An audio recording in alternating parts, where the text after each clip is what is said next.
So hello friends, welcome back to my YouTube channel. So पहले ही मैं disclaimer दे देता हूँ एक छोटा सा। अगर आप ये वीडियो 28 दिसंबर 2025, 29 दिसंबर 2025 या कभी भी देख रहे हैं, अगर आपके बोर्ड के एग्ज़ाम के लिए अगर इवन एक या दो दिन भी बचे हुए हैं, या किसी भी बोर्ड के लास्ट एग्ज़ाम के भी एक दो दिन बचे हुए हैं या एक दो महीने बचे हुए हैं, तो प्लीज़ आप पहले बोर्ड पे फोकस कीजिए, क्योंकि परसेंटेज मैटर करता है भाई। आप जब कॉलेज में एडमिशन लेने जाओगे आफ्टर द ट्वेल्थ, तो परसेंटेज मैटर करता है।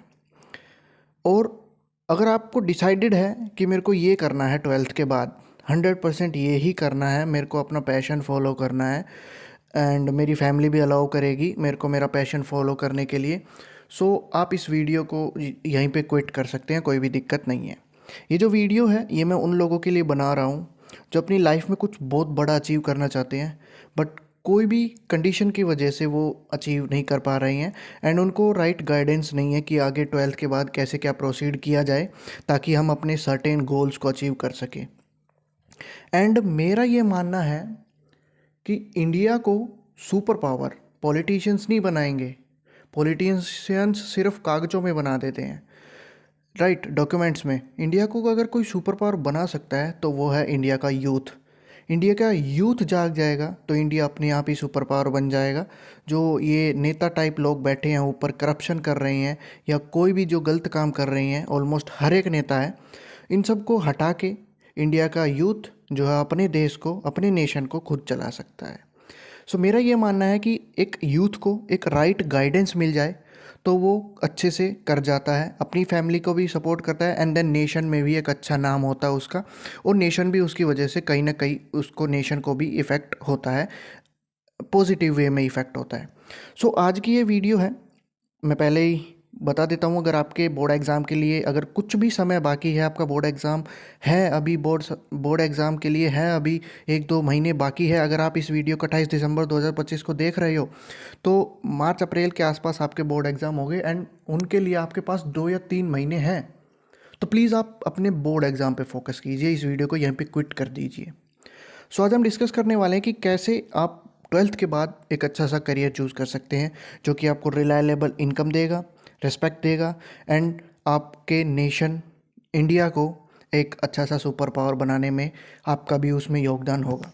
बिना टाइम वेस्ट किए वीडियो को स्टार्ट करते हैं। आज की मैंने मेरी ऑडियंस 3 पार्ट्स में डिवाइड की है।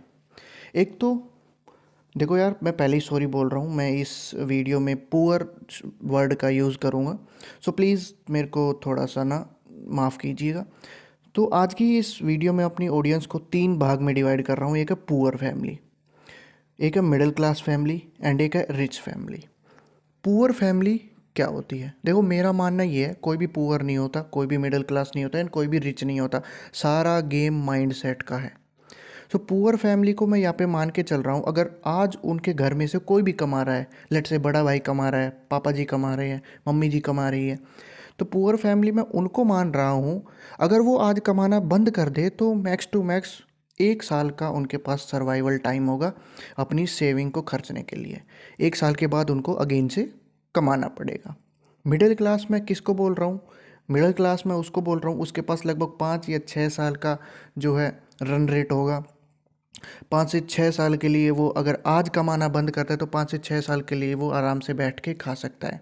इसमें प्रॉपर्टी सेलिंग का कोई भी जो है ऑप्शन नहीं है। रिच मैं उनको मान रहा हूँ जो कोई एक बिजनेस चलाते होंगे या फिर उनके घर में एटलीस्ट 5 या 6 पर्सन कमाने वाले होंगे एंड उन सबकी हाई सैलरी होगी। High salary in the sense लगभग 1 लाख, 1 लाख पर पर्सन। 1 लाख पर पर्सन तो ये कितना हो गया?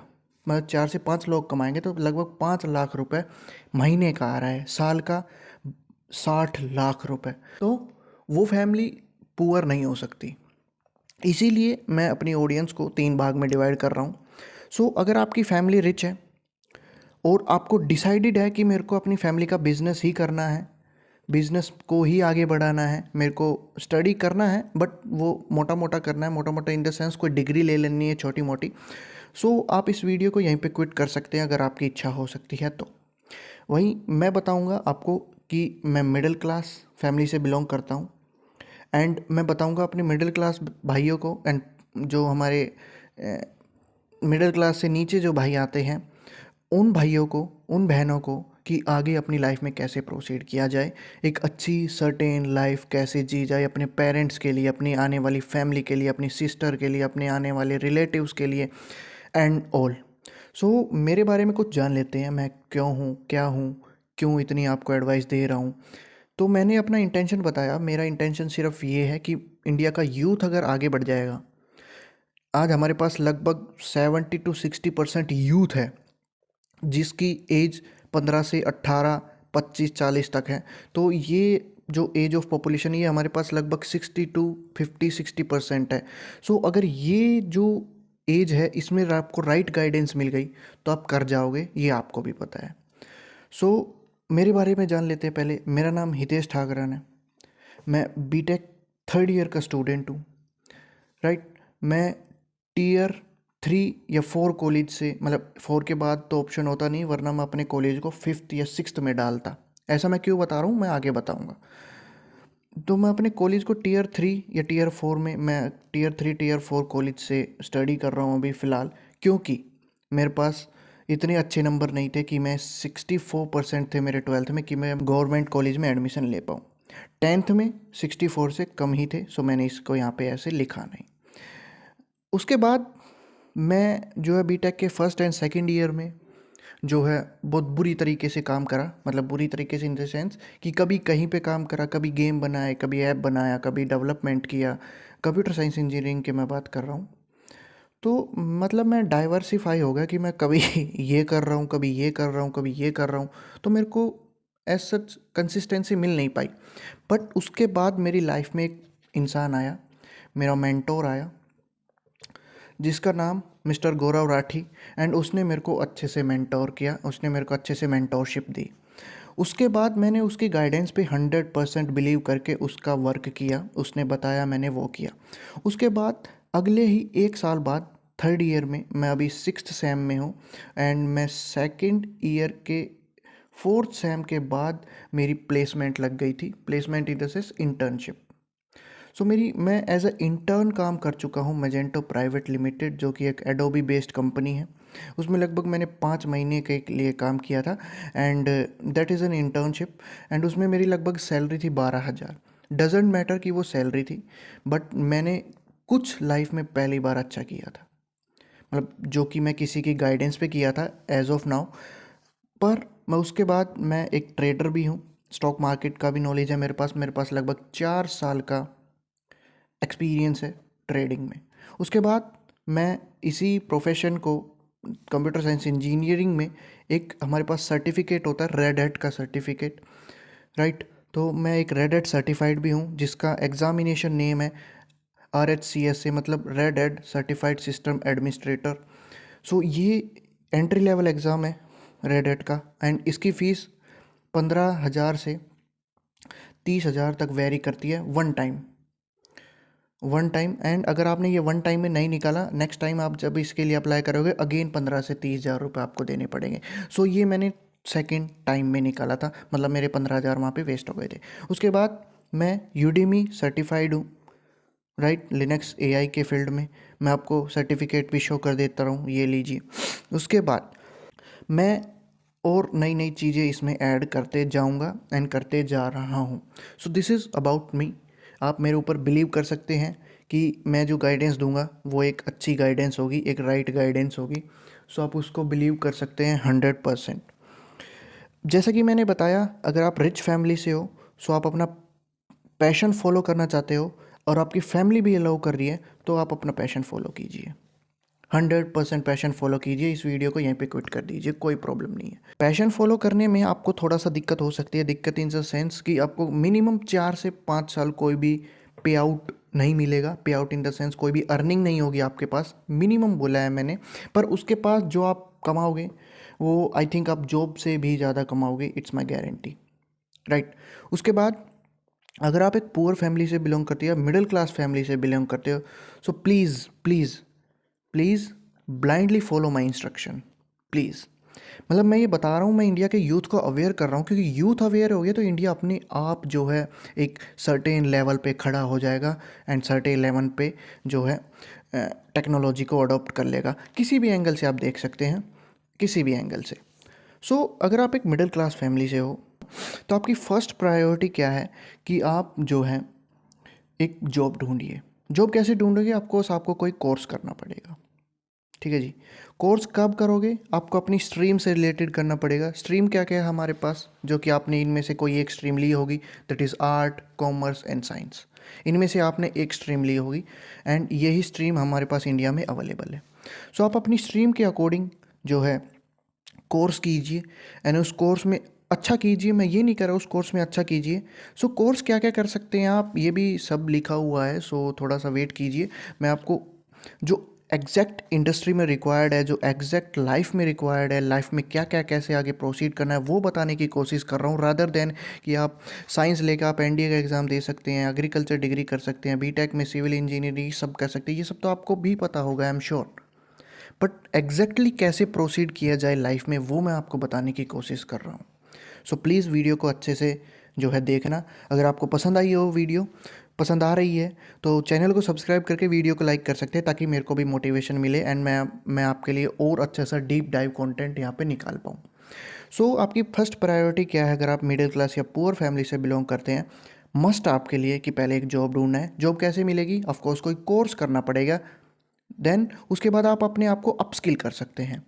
Upskill in the sense, job कर रहे हैं उसके साथ साथ कुछ और नया सीख लिया जॉब से रिलेटेड, ताकि आपको सैलरी इंक्रीमेंट हो सके, सैलरी में इंक्रीमेंट मिल सके। सैलरी में इंक्रीमेंट मिला, अपग्रेड हुए, तो जॉब ज़्यादा होगी तो पैसे भी ज़्यादा होंगे, राइट। आप स्विच करेंगे, पैसे बढ़ेंगे। स्विच इन द सेंस, आप एक कंपनी से दूसरी कंपनी में अगर जाएंगे, यहाँ से यहाँ, तो आपके पैसे में जो है मनी, सैलरी में इंक्रीमेंट होगा, 100% होगा। डिपेंड करता है आपने कितना सीखा वो उस कंपनी में।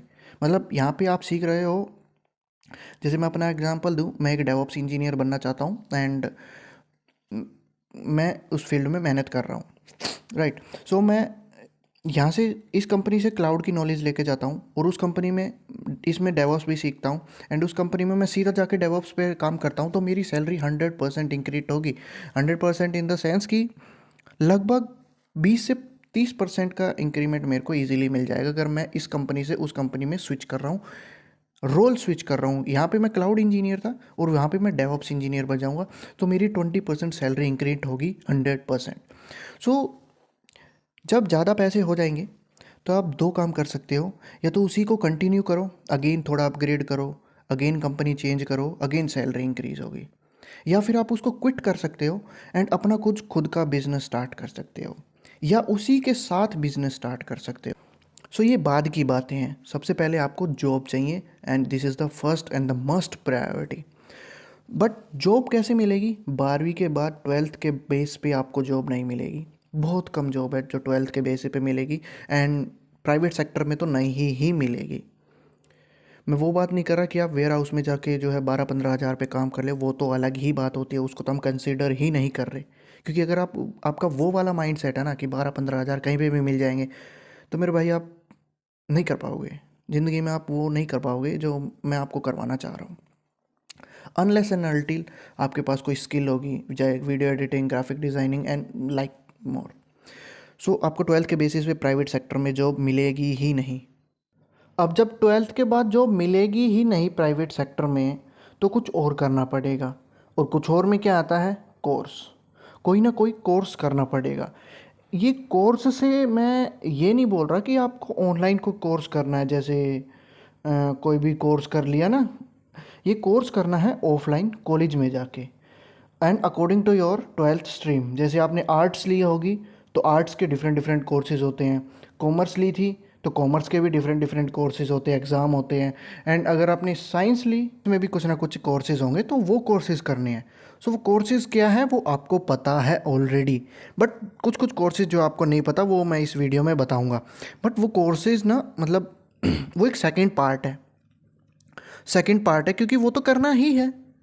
बट जो फर्स्ट पार्ट है कि हमें वहाँ पे सरवाइव कैसे करना है, हमें उसमें एडमिशन, कोर्स में एडमिशन लेने से पहले हमें क्या चीज़ देखनी है, क्या चीज़ हमारे आगे फ्यूचर में काम आएगी कोर्स के दौरान।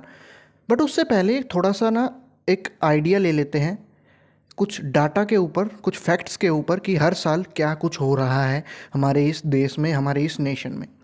सो अकॉर्डिंग टू ए सर्वे, जो सर्वे कंडक्ट किया गया था by the help of AISHE, इसका फुल फॉर्म है, मेरे को भी नहीं पता था, मैंने भी कहीं से कॉपी पेस्ट किया है, all institute of India survey of higher education. मतलब ये बेसिकली जो है पता करते हैं कि हमारे पास कितने कॉलेजेस हैं प्राइवेट सेक्टर में, गवर्नमेंट सेक्टर में। सो लगभग हमारे पास इंडिया में 40 से 42 हज़ार के आसपास कॉलेजेस अवेलेबल हैं, जिसमें से 30 से 32 हज़ार कॉलेजेस प्राइवेट है भाई, जिसमें से 30 से 32 हज़ार कॉलेजेस प्राइवेट है, और बाकी जो जितने भी बचे हुए लगभग 8-9 हज़ार के आसपास वो सभी गवर्नमेंट कॉलेजेस हैं। एंड एक बात और देखना, लगभग 1.2 करोड़ या 1.4 करोड़, लगभग 1.5 करोड़ के आसपास, 1.2 करोड़ के आसपास हर साल बच्चे 12th पास करते हैं, सभी स्ट्रीम्स को मिला के, is your arts, science and the commerce, सभी स्ट्रीम को मिला के। उसमें से हम ये मान सकते हैं कि 30 लाख बच्चे जो है उनकी फाइनेंशियली प्रॉब्लम की वजह से वो स्टडी नहीं कर पाते, मान सकते हैं वो स्टडी नहीं कर रहे। बचे 99 लाख, 99 लैक्स या फिर 1 करोड़ अप्रोक्स मान लेते हैं हम।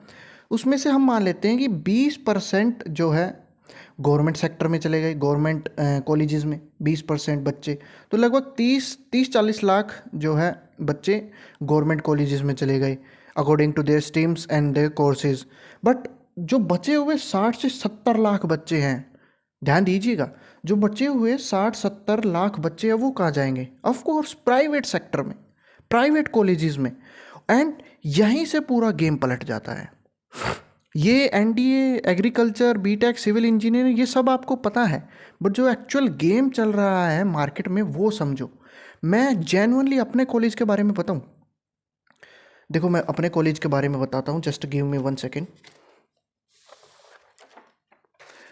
देखो भाई, जो मैं कॉलेज में पढ़ता हूँ ना, उसका नाम है GITM, global institute of college technology and management. भाई बहुत बकवास कॉलेज है, मतलब ये मेरा ही जी जानता है, मेरा ही मन मानता है कि मैं उस कॉलेज में क्यों हूँ। भाई फंस चुके हैं अब उस कॉलेज में, तो किसी ऐसे कॉलेज में मत चले जाना कि बस आप मेरी तरह रिग्रेट करो कि भाई क्यों आए इस कॉलेज में। भाई लिटरली बहुत बकवास कॉलेज है। अगर आप में से कोई भी जो है सुन रहा है तो GITM गुड़गांव और फ़ारुखनगर में कभी मत आना भाई, कभी भी नहीं, और किसी को भी मत भेजना भाई। तो सबसे पहले हम बात करते हैं कॉलेज का इंफ्रास्ट्रक्चर। देखो 60% है, 40% नहीं है उसमें, मतलब लैग मारता है, कुछ ख़राब है, मतलब बाथरूम्स वगैरह भी ख़राब है, इंफ्रास्ट्रक्चर गिरा हुआ है, बिल्डिंग वगैरह, पिलर्स जो है झड़े हुए हैं, like this.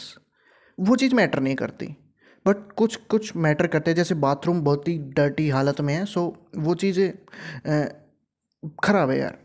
According to their fees, they charge me 1 lakh per year, means 4 lakh for my entire BTech.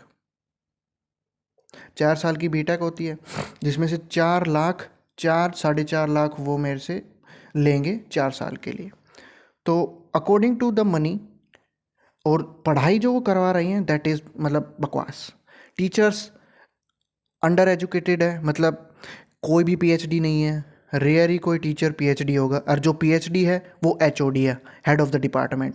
सो कोई भी PhD नहीं है, सारे MTech करे हुए हैं, BTech करे हुए हैं, या BBA, MCA, मास्टर्स तक यहाँ पे टीचर हमारे पास है। इवन B.Ed भी गिना चुने टीचर्स ने ही कर रखी है, एंड हर 6 महीने में टीचर बदल जाते हैं। मैं अपने कॉलेज की बता रहा हूँ ये। तो कोई किसी ऐसे कॉलेज में मत चले जाना कि जिसमें जाके आप सिर्फ और सिर्फ रिग्रेट ही करें, नहीं भाई। एंड आप चाहे 100% चले जाओ कॉलेज में, कभी 100% आपकी अटेंडेंस नहीं आएगी, कभी भी नहीं। एंड अगर आपकी अटेंडेंस 70% से कम है, तो ये तो देखो रूल है, इसमें हम क्या कर सकते हैं। अगर आपकी अटेंडेंस 70% से कम है तो आपको पर परसेंटेज 300 रुपये का फ़ाइन आएगा। मतलब जैसे आपकी 5% अटेंडेंस कम हो गई, मतलब आपकी 70% अटेंडेंस है, तो लगभग आपको 1,500 का फ़ाइन आएगा। यानी फ़ाइन आपको भरना पड़ेगा, तभी आपको यूनिवर्सिटी रोल नंबर मिलेगा एंड तभी आप एग्ज़ाम में बैठ पाओगे। सो इस लेवल की जो है माफिया टाइप लोग इस लेवल पे ऑपरेट कर रहे हैं एंड इस कॉलेज इंडस्ट्री में। मैं ये नहीं कह रहा कि सभी कॉलेजेस बेकार हैं, बट हाँ, जिसमें मैं गया वो तो वर्स्ट केस है भाई। ये पता है क्या करते हैं आज के टाइम में, बीटेक बहुत एक एक्सेसिबल डिग्री हो गई है। पहले के टाइम पे बीटेक करना मतलब वाओ कितना अमेजिंग होगा, ये बंदा कितना नॉलेज होगी इसके पास, कितने टेक रिलेटेड नॉलेज होगी इसके पास। बट नहीं, आज के टाइम में private university, private colleges and बच्चे प्राइवेट कॉलेज में जाते हैं एंड ये प्राइवेट यूनिवर्सिटी से किसी भी कोर्स की डिग्री ईजीली एक्सेस कर सकते हैं, ईजीली। हालांकि ये सिस्टम में फ़्लो है, हम इसको कुछ चेंज नहीं कर सकते। पहले हमें सिस्टम फॉलो करना पड़ेगा, फिर एक सर्टेन लेवल पे जाना पड़ेगा एंड देन फिर हम इस सिस्टम को चेंज कर सकते हैं। बट उस सिस्टम पे जाने से पहले हमें अपने आप को इम्प्रूव करना है। इसीलिए मैं यहाँ पे हूँ इंडिया के यूथ को अवेयर करने के लिए। मेरे को फ़र्क नहीं पड़ता कि मेरी पढ़ाई क्या हो रही है, बस मेरे को यूथ को अवेयर करना है, क्योंकि मैं कर लूँगा, मैंने इतना कर लिया तो मैं कर लूँगा एट दी एंड। सो अभी बात करते हैं किस टाइप से जो है इंडस्ट्री वर्क कर रही है। ये तो मैंने आपको समझा दिया मेरे कॉलेज के एग्जांपल से and this is 100% true guys. मैं कोई भी झूठ नहीं बोल रहा हूँ, दिस इज़ 100% ट्रू। मेरे कॉलेज में सेम यही हाल है। अगर आपको नहीं पता तो आप खुद विजिट करके जो है किसी भी बच्चे से पूछ सकते हैं, टीचर्स आपको कभी नहीं बताएंगे। मैं जिस टीचर से मिला था वो टीचर आज है ही नहीं। मैं आज से 2.5 साल पहले उस टीचर से मिला था एडमिशन के टाइम, वो टीचर आज है ही नहीं, क्योंकि हर 6 महीने में टीचर बदल रहा है, हर 6 महीने में। बाकी अब देखते हैं, अगर आपके पास साइंस स्ट्रीम थी, साइंस में बेसिकली आपके पास पीसीएम था, that is physics chemistry and the math, तो आप क्या क्या आगे करियर में कर सकते हैं। देखो, कहीं पे भी जाओ अपना 100% बेस्ट देना, कहीं पे भी जाओ। तो सबसे पहले आपकी अगर मैथ अच्छी है एंड अगर आपको एनडीए ही करना है तो अब तक आपने एक एग्ज़ाम तो दे दिया होगा, मैं 100% श्योर हूँ। अगर आपको डेडिकेटेडली एनडीए ही करना है तो आपने अभी तक एक एग्ज़ाम लिख दिया होगा एंड कुछ का हो गया होगा, कुछ का नहीं हुआ होगा, बट आपने अभी तक एक एग्ज़ाम दे दिया होगा। अगर आप एनडीए करना चाहते हो, एनडीए करके आप सीधा लेफ्टिनेंट की पोस्ट पे आर्मी में ज्वाइन हो सकते हो, नेवी में ज्वाइन हो सकते हो, एयरफोर्स में ज्वाइन हो सकते हो। एंड ये जो है अग्निवीर नहीं है, 4 ईयर वाली नहीं है, ये फुल टाइम है। Full time in the sense आपको परमानेंट जॉब मिलेगी। उसके बाद आप होम साइंस में भी एक डिग्री ले सकते हो, साइंस के स्ट्रीम में होम साइंस एग्रीकल्चर डिग्री भी आप ले सकते हो, जिसमें आपको खेती बाड़ी के बारे में अच्छी खासी नॉलेज कराई जाएगी, कब किस टाइम पे कौन सी क्रॉप किस टाइप का फर्टिलाइज़र यूज़ किया जाता है, लाइक दिस। उसके बाद आप बीसीए कर सकते हो, बीएससी कर सकते हो। BCA is the bachelor of computer architecture and BCS is the bachelor of computer science. So computer architecture is, मतलब मैं ये बता सकता हूँ, BCA is quite similar to BTech. मतलब कुछ कुछ टॉपिक्स जो है बीटेक में एडवांस होते हैं, जाकि मैं अभी पढ़ रहा हूँ, कुछ कुछ टॉपिक बीटेक में एडवांस होते हैं, but BCA is quite similar. मतलब हल्का बहुत फ़र्क मिलेगा पर ज़्यादा फ़र्क नहीं मिलेगा। पर इसकी फ़ीस में अच्छा खासा डिफरेंस देखने को मिलता है। गवर्नमेंट सेक्टर की बात नहीं कर रहा हूँ, गवर्नमेंट सेक्टर में तो आपका इनकी फ़ीस मैक्स टू मैक्स आपकी 4 साल की फ़ीस 20,000 होगी, मैक्स टू मैक्स बोल रहा हूँ मैं। और BCA में प्राइवेट सेक्टर की मैं बात करूँ, प्राइवेट कॉलेजेस की मैं बात करूँ, तो मेरे केस में तो भाई 4.5 लाख है। बाकी और अच्छे कॉलेज में जाए, मेरा टायर 4 या 5 कॉलेज है, मतलब मैं इससे भी वर्स्ट केस में लेके जाना चाहता हूँ, बस इसके भी बाद में जो है रैंकिंग ख़त्म हो जाती है, तो मैं इसको यहीं पे रखना चाहूँगा। तो मेरे केस में 4-4.5 लाख लग रही हैं, 4 लाख लग रहे हैं, 4-4.5 लाख रख रहे हैं। मैटर करता है आपकी स्किल, मैटर सिर्फ ये करता है कि आपकी स्किल कहाँ है। उसके बाद आप BCA कर सकते हैं या फिर बीटेक कर सकते हैं, BSc कर सकते हैं, BSc कर सकते हैं, बैचलर ऑफ साइंस, राइट। मतलब ये आप एक एजुकेशन फील्ड में जाना चाहते हो, टीचिंग फील्ड में, साइंस की स्ट्रीम में, तो आप उसके लिए ये कर सकते हो, जस्ट लाइक आर्ट BA। तो उसके बाद आप बीटेक कर सकते हो, जो कि मैं कर रहा हूँ। एंड अगर आपके पास बजट है, देखो कॉलेज ख़राब मिलेंगे, सभी कॉलेजेस ख़राब है, प्राइवेट में, मैं ये नहीं कह रहा, बट मेरे वाला तो ख़राब है। एंड आप टियर 2 टियर 3 कॉलेज में जाओगे भाई, बुरा हाल है। पर बजट नहीं है, और बजट सिर्फ इतना ही है, 4-5 लाख दे के जो है बीटेक करना चाहते हो तो भाई प्लीज़ कर लेना, क्योंकि मेहनत एक बार करनी पड़ेगी एंड आप कर जाओगे। सो बीटेक में आप कर सकते हो civil engineering, civil in the sense कि आप जो है बड़ी बड़ी बिल्डिंग्स के कंस्ट्रक्शन में उनके हेल्प करोगे, उनके प्रोजेक्ट्स बनाओगे, उनका जो है आर्किटेक्ट करोगे। उसके बाद आप कंप्यूटर साइंस कर सकते हो, आपको सिर्फ लैपटॉप पे बैठ के, कंप्यूटर साइंस में डिफरेंट डिफरेंट फील्ड होते हैं, क्लाउड, डेवऑप्स एंड भैया आईओटी, डिफरेंट डिफरेंट फील्ड्स होते हैं। तो ये आपको बताना, वहीं पे जाके जो है अपने आप को स्पेशलाइज करना पड़ेगा। एंड टियर 3 टियर 2 कॉलेज में ऐसा कुछ भी नहीं बताया जाता भाई। टियर 3 टियर 4 कॉलेजेस में ऐसा कुछ नहीं बताया जाता, ये सब आपको खुद ही पढ़ना पड़ेगा, खुद ही करना पड़ेगा। उसके बाद आप मैकेनिकल इंजीनियरिंग कर सकते हैं, आईटी इंफॉर्मेशन टेक्नोलॉजी इंजीनियरिंग के कोर्स में जा सकते हैं, हैकिंग साइबर सिक्योरिटी के फील्ड में आप जा सकते हैं, इलेक्ट्रिकल इंजीनियरिंग के फील्ड में आप जा सकते हैं। तो ये था आपके पास साइंस से रिलेटेड कुछ कोर्सेज। अभी बात करते हैं, अगर आपके पास पीसीबी यानी फिजिक्स केमिस्ट्री बायो ये वाली साइंस आपने ले रखी थी, तो आप क्या क्या कर सकते हैं। देखो, आप बीएससी नर्सिंग कर सकते हैं, जिसमें आपको एज अ ऑपरेशन थिएटर में, आपको ऑपरेशन वार्ड में आपको एज अ नर्स जो है डॉक्टर को इंजेक्शन वगैरह में भरने में जो है हेल्प करना पड़ेगा, पेशेंट के साथ कंसल्टेंसी एंड कंसल्ट करना पड़ेगा एंड लाइक दिस। आप BA MS कर सकते हैं, आप MBBS कर सकते हैं। MBBS और BA MS के बाद आप कुछ कुछ स्पेशलाइजेशन में कर सकते हैं, जैसे हॉस्पिटैलिटी ट्रेनिंग के आप जा सकते हैं, कि आपको कोई भी नए नए डॉक्टर आते हैं बन के, तो उनको ट्रेन करना, इस वाले फील्ड में आप जा सकते हैं।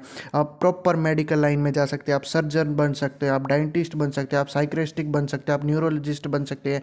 एंड जितने भी डिफरेंट टाइप्स ऑफ हमारे पास डॉक्टर्स हैं स्पेसिफिकली डिफरेंट डिफरेंट पार्ट्स के लिए, तो आप वो सभी बन सकते हैं। बट ये आपको यहाँ पे जाने के बाद ही पता लगेगा, MBBS करने के बाद ही पता लगेगा, MBBS में एडमिशन लेने के बाद ही पता पड़ेगा कि हाँ इतने टाइप के स्पेशलाइजेशन भी हैं एंड हम इनमें से कोई सा एक कर सकते हैं। उसके बाद आप बी फार्मा कर सकते हैं, एंड बी फार्मा के बाद आप मास्टरी में एम फार्मा कर सकते हैं। बी फार्मा वो होता है जो हम मेडिकल स्टोर या केमिस्ट की दुकान खोल सकते हैं, केमिस्ट का शॉप ओपन कर सकते हैं। उसके लिए हमें एक डेडिकेटेड लाइसेंस मिलता है।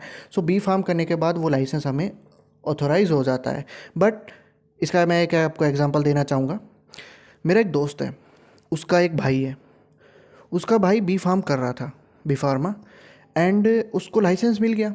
उसको साथ ही में एक जॉब भी मिली, एंड जॉब में कंपनी में, जो मेडिकल लाइन में जो कंपनी है उसकी दोस्त के भाई की, वो सिर्फ ये काम करता है कि कोई भी मेडिकल रिपोर्ट आती है किसी भी दवाई की, मतलब वो कंपनीज दवाई बनाती है, कोई भी मेडिकल रिपोर्ट आती है उसकी, बस उसको रिव्यू करता है एंड उसको आगे पास कर देता है बस। एंड दिन में मैक्स टू मैक्स 2 या 3 फाइलें आती हैं बस, इतना। कभी कभी वर्कलोड हो जाता है तो 5-10 फाइल मान सकते हैं, बट बस उसका इतना ही काम है, उसको रिव्यू करता है एंड उसको आगे पास कर देता है किसी दूसरे के पास, बस उसका इतना ही काम है। एंड आई थिंक उसकी सैलरी लगभग 25 से 30 हज़ार के आसपास है। देखो यार, बी फार्मा जो है एक स्मॉल लेवल की डिग्री है, तो उसमें आप ऐसे एक्सपेक्ट नहीं कर सकते हमें 50-60 हज़ार मिलेंगे। मिल जाएंगे, पर आपको थोड़ा सा स्ट्रगल मारना पड़ेगा, आपको यहाँ पे जाके स्केल करना पड़ेगा। जैसा कि मैंने यहाँ पे बताया, आप वन कंपनी से दूसरी कंपनी में स्विच करते तो आपकी सैलरी 100% इंक्रीज़ होगी, अगर आप पिछली कंपनी से अपनी नॉलेज को इंक्रीज़ करके आ रहे हो तो उस फील्ड में। सो आपकी सैलरी 100% इंक्रीमेंट होगी। उसके बाद आप होम साइंस के इस फील्ड में जो है आ सकते हो, जिसमें आप न्यूट्रिशन बन सकते हो, फूड केमिस्ट बन सकते हो, एंड जो है आप डाइटिशियन बन सकते हो, आप किसी की डाइट सेट कर सकते हो, एंड अपना खुद का फिटनेस जो है, न्यूट्रिशन कोर्सेज वगैरह ये सब जो है डिग्री के बेस पे ही चलता है, एंड इन सब को भी आप सेल कर सकते हो। उसके बाद अगर आपने कॉमर्स ले रखी है तो सबसे बेस्ट कॉमन ऑप्शन जो कि सबको पता होता है, that is chartered accountant. Chartered accountant या फिर company secretary, that is CS। Chartered accountant 3 phase में होता है। अगर आप सच में चार्टर्ड अकाउंटेंट बनना चाहते हो, आपको स्टार्टिंग में ही सोच रखा है कि मेरे को सीए बनना है, तो आई एम श्योर आपको इसकी पूरी 100% नॉलेज होगी। तो चार्टर्ड अकाउंटेंट 3 फेज़ में होता है। पहले आपको सीए फाउंडेशन का जो है एग्ज़ाम देना पड़ता है। अगर आपने उस सीए फाउंडेशन के एग्ज़ाम को क्रैक कर लिया तो आपके पास 5 साल की वैलिडिटी होती है। आपको सीए इंटरमीडिएट का एग्ज़ाम क्रैक करना है, मतलब 5 साल तक आप सीए इंटरमीडिएट का एग्ज़ाम दे सकते हैं, देते रहते हैं। अगर क्लियर हो जाता है आपका सीए इंटरमीडिएट का एग्ज़ाम, तो आपको ट्रेनिंग के लिए भेजा जाता है। यहाँ पे आप 2 से 3 साल, डिपेंड करता है कंपनी कितने साल ट्रेनिंग कराना चाहती है, पर मैक्स टू मैक्स 2 से 3 साल आपकी ट्रेनिंग होती है under the guidance of different CEOs and company executors and founders and all. उसके बाद आप एक फाइनल सीए बन जाते हो। बट जो मैंने ये बताया है 3 स्टेप, इतना जल्दी जल्दी, ये इतना जल्दी नहीं होता है मित्र। इसमें बहुत घिसनी पड़ती है भाई। चार्टर्ड अकाउंटेंट में बहुत घिसना पड़ता है। मेरे गांव का दोस्त है राहुल, 2 बार सीए फाउंडेशन क्लियर कर लिया उसने, सीए इंटरमीडिएट में रह जाता है। अभी भी सीए फाउंडेशन वो क्रैक कर सकता है, बट सीए इंटरमीडिएट में उसके पंखे पाट जाते हैं। मैं ये नहीं कह रहा कि नहीं, उससे क्यों नहीं हो रहा, बट भाई हार्ड है CA as compare to CS, company secretary. उसके बाद आपको अगर टीचिंग लाइन में जाना है तो आप बीकॉम कर सकते हो, एमकॉम कर सकते हो, जिसमें आपको बताया जाएगा अकाउंटिंग, बिजनेस के लॉज बताए जाएंगे, कॉरपोरेट में फाइनेंस कैसे करना है, टैक्सेशन के बारे में, एचआरएम ह्यूमन रिसोर्स मैनेजमेंट के बारे में आपको एक अच्छा खासा डीप डाइव नॉलेज मिलेगा। उसके बाद आप कॉमर्स के फील्ड में कोर्स करना चाहते हैं, सो आप एज लाइक बीटेक, जो कि हम साइंस में करते हैं, कॉमर्स में भी कोर्सेज हैं, that is BBA, and BBA के बाद एमबीए। सो बीबीए आप कर सकते हैं, बैचलर ऑफ बिजनेस एडमिनिस्ट्रेटर। इसमें आपको बिजनेस स्ट्रेटजीज़ के बारे में सिखाया जाएगा। मान लो कहीं पे प्रॉफिट नहीं निकल रहा तो कॉस्ट कटिंग करो, कोई एम्प्लॉई जो है घपलेबाजी कर रहा है तो उसको कैसे टैकल किया जाए, लाइक दीज द थिंग्स। मेरे को इस फील्ड के बारे में जो है थोड़ा सा कम नॉलेज है, बिकॉज मैं साइंस से रिलेटेड बंदा हूँ, सो मैं थोड़ा सा आपको ऐसे ही बता रहा हूँ। बाकी आप इंटरनेट से, गूगल से, यूट्यूब से इनकी अच्छी खासी नॉलेज ले सकते हैं फॉर श्योर।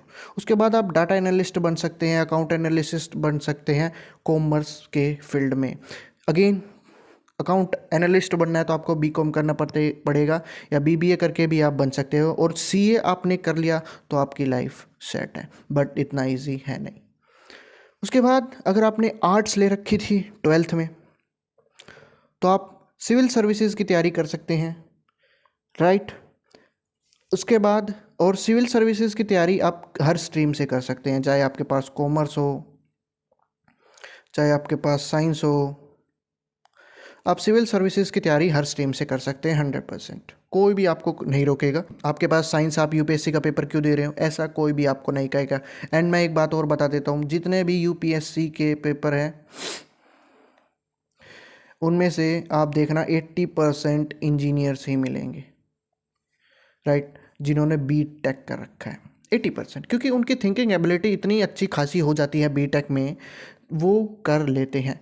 अगर आपके पास आर्ट है तो आप लॉ कर सकते हो, जिसमें एलएलबी हमारे पास इंक्लूड होती है, LAW, आप लॉ कर सकते हो। आप बीए कर सकते हो, BA, bachelor of arts, BA with LLB आप कर सकते हो। ये एक बहुत बेस्ट कॉम्बिनेशन है। ये अभी आया है, लगभग 3-4 साल पहले ही ये आया है, बीए एलएलबी। देखा क्या गया कि पहले लोग बीए करते थे, उसके बाद एलएलबी करते थे, क्योंकि एलएलबी में रिक्वायर्ड है ग्रेजुएशन। एलएलबी में क्या रिक्वायर्ड है, ग्रेजुएशन। बट ग्रेजुएशन कोई भी, बीकॉम, बीसीए, बीए, पर जो लोग प्रेफर करते थे वो होती थी इजी, क्योंकि एलएलबी इज़ हार्ड। तो लोग प्रेफर करते थे कि इजी सा कोई ग्रेजुएशन कोर्स कर लेते हैं डिग्री के लिए, क्योंकि एलएलबी में ग्रेजुएशन मांग रखी है, तो बीए कर लेते थे सब। अब बीए थी 3 साल की, एलएलबी भी 3 साल की, बट अब इन दोनों को इंटीग्रेट करके बीए और एलएलबी बना दिया, और वो है 5 साल का। तो ये एक बेनिफिट हो गया उन लोगों के लिए जिनको 100% श्योर था कि मेरे को बीबीए के बाद एलबीए करना है, तो वो एक इंटीग्रेटेड कोर्स कर सकते हैं, बीबीए एलबीए। एंड अगर आप इन सभी फील्ड्स में, आर्ट्स, कॉमर्स, साइंस स्ट्रीम्स में, इन सभी कोर्स में से कोई एक कोर्स आपको पिक करना पड़ेगा, एंड उस कोर्स को पिक करने के बाद आपने उस कोर्स को कहते हैं बैचलर्स। आपने बैचलर्स कर ली, is your BA, BCom, BTech, BBA, कोई भी, CA। तो उसके बाद आप मास्टर्स में आप कुछ भी कर सकते हो। आप BA के बाद MBA करते हो, पर जनरली लोग करते नहीं हैं। आप BTech के बाद MBA कर सकते हो, ये करते हैं लोग। एंड ये ऑलमोस्ट 90%, 90 तो नहीं बोलूँगा मैं, 80% लोग यही करते हैं। एंड इवन मैं भी यही करूँगा। आप BTech के बाद MA कर सकते हो, जो कि जनरली लोग करते नहीं हैं। बट मेरे कहने का मतलब है आप मास्टर्स डिग्री आप कोई भी कर सकते हो। BTech, MBA, MCA, कोई भी आप मास्टर्स डिग्री कर सकते हो एक बैचलर डिग्री होने के बाद। सो ये था कुछ कोर्सेज़ कि आप आर्ट्स में किस टाइप के कोर्सेज़ कर सकते हो। साइंस अगर आपने स्ट्रीम ले रखी है तो आप किस टाइप के कोर्सेज़ कर सकते हो। एंड आर्ट्स में, कॉमर्स में। अब मेरी कुछ जेन्युइन एडवाइस आप सभी के लिए, प्लीज़ इसको फॉलो करना। 100% आप जो है अपनी लाइफ में सक्सीड हो जाओगे। प्लीज़ देखो, पहले तो मैं बता देता हूँ कि DU, Delhi university, government college में एडमिशन लेना इतना इजी नहीं है। अगर आप जनरल कैटेगरी से बिलोंग करते हैं तो लगभग आपके 95 से ऊपर होने चाहिए, तब आपको जो है DU में सीट मिलेगी। कोई भी कोर्स हो सकता है, BTech, BCA, MBA। मतलब BTech के लिए तो 99% भी कभी कभी कट ऑफ जाती है। बट मैं आपको ये बता रहा हूँ कि DU की BCA की डिग्री, जिसकी फ़ीस लगभग 15 से 20 हज़ार, मैक्स टू मैक्स मान लेते 30 हज़ार 3 साल के, बराबर है Tier 3 और Tier 2 कॉलेजेस की BTech की डिग्री के। आपने क्या समझा इस पॉइंट में कि DU की जो BCA की डिग्री है वो Tier 2 और Tier 3 के कॉलेजेस जो हैं, लाइक मेरा कॉलेज, उसकी BTech की डिग्री के लिए बराबर है। एंड इवन उनकी BCA की डिग्री ज़्यादा वैल्यू रखती है मार्केट में, because government and the DU, Delhi university, is a high reputed university. उसके बाद जो BTech में फ़ीस लगेगी Tier 3, Tier 2 कॉलेजेस में, वो लगभग 10 से 12 लाख के आसपास जा सकती है। मेरे केस में 4 लाख इसलिए था क्योंकि मैंने बार्गेनिंग पावर बढ़िया की थी। एंड मैं आपको भी बताता हूँ भाई, मतलब कुछ कॉलेजेस नहीं होते। जैसे मैं द्रोणाचार्य कॉलेज में गया था एडमिशन लेने के लिए, वहाँ पे मैंने डाउन पेमेंट का भी ट्राई किया कि मैं 2 लाख तक आपको डाउन पेमेंट दे सकता हूँ अभी इन एडवांस में। उन्होंने मेरा एडमिशन लिया ही नहीं कंप्यूटर साइंस इंजीनियरिंग में, क्योंकि मेरे मार्क्स कम थे। बिकॉज वो कॉलेज है भाई, कॉलेज है वो, रेपुटेटेड कॉलेज है। एंड मैं यहाँ पे आया GITM में, जो कि मेरी बहुत बड़ी ज़िंदगी की बड़ी भूल थी। मैं GITM में आया, ये बोले कि क्यों नहीं होगा सर, आपका होगा, लड़के का इतने अच्छे मार्क्स ले रखे हैं आपके लड़के ने, क्यों नहीं होगा। एंड इन्होंने हमारे को बताया कि लगभग आपकी 80 हज़ार की फ़ीस लगेगी 1 साल की ट्यूशन फ़ीस। उसके ऊपर बस का एक्स्ट्रा था, बस का तो हम फैसिलिटी के लिए यूज़ करते, उसको हटा देते। तो मेरी बार्गेनिंग पावर इसमें इतनी थी कि मैंने इस 80 को 30 तक कर दिया था। एंड इवन मेरी आज जो है फ़ीस लग रही हर सेमेस्टर वाइज वो 30 हज़ार है। तो आप इससे कैलकुलेट कर सकते हैं कि मेरा लगभग 4-4.5 लाख का जो है, 3.5-4 लाख का जो है यहाँ पे टोटल 4 साल का अमाउंट निकल के आएगा। सो मैं आपको एक ये एडवाइस देना चाहता हूँ, अगर आप प्राइवेट कॉलेज में जाते हो, तो आप अपनी बार्गेनिंग पावर को बहुत बढ़ाना भाई, बहुत बढ़ाना। ये आपके लिए अच्छा रहेगा। अगर वो नहीं मानते, मान लो 80 से आपने 30 किया, वो 50 पे भी नहीं मानेंगे भाई।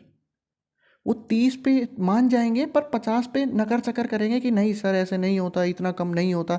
पर वो एट दी एंड 30 पे भी मानेंगे, मैं आपको लिख के दे रहा हूँ। बस आप अपने अंदर दम रखना, अपनी बार्गेनिंग पावर के अंदर दम रखना। एंड ये एक मेरे जेन्युइन एडवाइस आप सभी के लिए, जेन्युइन। सो उसके बाद मैं आपको बताना चाहूँगा, आप कोई भी कोर्स करें, BTech, BCA, BCom, BCA, कोई भी कोर्स करें, आप एक अच्छा सा कॉलेज चूज़ करें। कोशिश करना कि प्राइवेट ना हो, अगर हो तो थोड़ा ठीक ठाक हो, मतलब मेरे जैसा ना हो। आप एक बार कोशिश करना। वो आपको कॉलेज रिव्यू कराएंगे एंड रिव्यू के टाइम वो ही चीज़ दिखाएंगे जो कॉलेज की बेस्ट है, ख़राब चीज़ें नहीं दिखाते। आप हो सके तो किसी स्टूडेंट से बात करना उसी कॉलेज के, तब आपको रियलिटी पता लगेगी। और आपका कॉलेज आपके बजट में होना चाहिए। ऐसा नहीं हो सकता है कि आपका बजट है 5 लाख और जा रहे हो आप बिट्स प्लानिंग में। सो अपने पेरेंट्स के साथ पे ऊपर भी बर्डन मत डालना। एंड कोशिश करना कि प्राइवेट ना हो, पर हमने जो पीछे डाटा देखा 60 लाख बच्चे जो है प्राइवेट कॉलेजेस में जाते हैं, तो भाई प्राइवेट तो होगा ही ना किसी के लिए तो होगा ही। ठीक है, उसके बाद आपको एक अच्छा सा कॉलेज चूज़ करना है। आपको अपने कोर्स को सीरियस लेना है। मैं ये नहीं बोल रहा कि आपको हर 6 महीने पढ़ते ही रहना है, नहीं, दैट इज़ ब्लंडर। आपको कभी भी एग्ज़ाम में री नहीं लेके आनी, किसी भी सेमेस्टर एग्ज़ाम में आपको री नहीं लेके आनी। एंड ये ये मान लो मेरी तरफ से इंस्ट्रक्शन है, मेरी तरफ से डिस्क्लेमर समझ लो, आपकी कोई भी एग्ज़ाम में आपको जो है री नहीं लेके आनी। 6 महीने का सेमेस्टर होता है, एक सेमेस्टर, जैसे मेरे बीटेक में 8 सेमेस्टर हैं, तो 6 6 महीने के जो है सेमेस्टर होते हैं, मतलब 6 भी नहीं माने तो हम 5 महीने मान सकते हैं। 5 महीने में आपको क्लासेस रेगुलरली अटेंड करनी है, ठीक है। एंड मतलब हफ्ते में आपको मिनिमम 4 दिन तो जाना ही जाना है। संडे सैटरडे छुट्टी होती है, आप एक छुट्टी ले सकते हैं, मतलब 4 दिन जाना ही जाना है। एंड री नहीं लेनी एग्ज़ाम में। री कैसे नहीं आएगी, आपको पता लग जाएगा कि एग्ज़ाम कब से स्टार्ट है, आपको लगभग 20 दिन पहले पता लग जाए। एंड आज है 1 तारीख, सो आपको 20 दिन का गैप मिलेगा, आपको वहीं से सीरियसली होके पढ़ना है। बस आपको बस री नहीं आने देनी, कुछ भी करके आपको सीरियसली पढ़ना है। 15 20 दिन पढ़ना है, हर सब्जेक्ट को एक डेडिकेटेड टाइम देना है। एंड आप कर जाओगे, आपके री नहीं आएगी। पेपर इजी आते हैं। एंड PYQs करना है कॉलेज में, ठीक है। उसके बाद आपको स्टडी करनी है जो रियल वर्ल्ड में एग्जैक्टली रिक्वायर्ड है। कॉलेजेस में कभी नहीं पढ़ाया जाता कि आपको आगे जाके रियल वर्ल्ड में क्या चीज़ करनी है, ये कॉलेज में कभी नहीं पढ़ाया जाता, ठीक है। ये मैं आपको बता रहा हूँ, आपको आगे जाके खुद ही रियलाइज़ हो जाएगा। तो आपको एग्जैक्टली जॉब रोल पहले अपना फाइंड करना है। एंड उस जॉब रोल के अकॉर्डिंग क्या आज इंडस्ट्री में रिक्वायर्ड है, उस चीज़ को आपको प्रिपेयर करना है।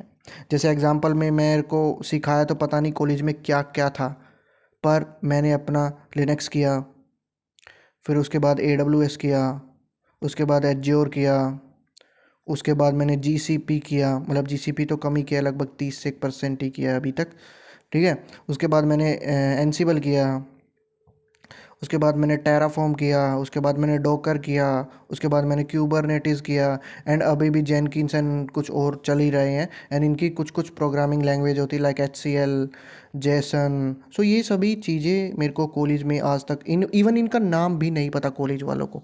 सो ये सभी चीज़ें कॉलेज में आज तक नहीं सिखाई गई, एंड नहीं ये कभी सिखाई जाएंगी। At the last education system change होगा, तब ये चीज़ें इंटीग्रेट हो सकती है, बट उससे पहले कुछ नहीं होगा। तो ये चीज़ें मैंने बाहर से सीखी, मेरे मेंटोर ने मेरे को बताया कि भाई ऐसे ऐसे करते हैं, ये एग्जैक्टली ये इंडस्ट्री में रिक्वायर्ड है, तो मैंने ये किया और मैं आज जो है जॉब ले सकता हूँ ईजिली मार्केट में। आपके पास, आप कोई भी कोर्स करें, आपको उस कोर्स से रिलेटेड आपके पास एक मेंटोर ज़रूर होना चाहिए। या तो आप बाद में ढूंढ लो, या आप पहले ढूंढ के चलो।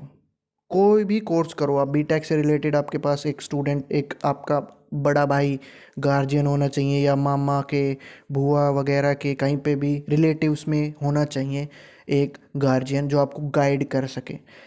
उसके बाद आपको ये जो अप्रोच है जॉब लेने की, वो कम से कम 2 या 3 तो होनी ही चाहिए, कम से कम। क्योंकि मान लो आपने एक से कांटेक्ट किया कि भाई मेरी जॉब लगवा देगा, उसने बोला हाँ लगवा दूंगा, मेरी कंपनी में लगवा दूंगा, बट जब आपको जॉब लेने का टाइम आएगा तब उसकी कंपनी में वैकेंसी नहीं होती। तो इस केस में आप क्या करोगे, आपकी तो बीटेक हो गई, आपको तो सिर्फ अब जॉब चाहिए। तो ऐसे आपको 2 3 तो कम से कम रखने हैं, ताकि एक के वैकेंसी ना हो तो एक करवा दे, एक के वैकेंसी ना हो तो एक करवा दे। एंड इन तीनों की अप्रोच में कोई हो जो आपकी जॉब लगवा सके। एट द एंड मैं आपको यही बताना चाहूँगा कि बाहर की दुनिया बहुत जालिम है। आप अपने आप को स्ट्रॉन्ग करते चलें, in the field of education, in the field of physical strength, mental strength and all. And आपको अगर ये वीडियो अच्छी लगी हो तो प्लीज़ वीडियो को लाइक करना, चैनल को सब्सक्राइब करना। एंड अगर आप जेन्युइनली इस वीडियो को यहाँ तक देख रहे हैं, मतलब अभी तक आप इस वीडियो को देख रहे हैं, तो this is only for you. This is my email, I am writing here. So उस ईमेल पे आप जो है मेरे को कांटेक्ट कर सकते हैं। तो ईमेल मैं लिख देता हूँ, एक सेकेंड।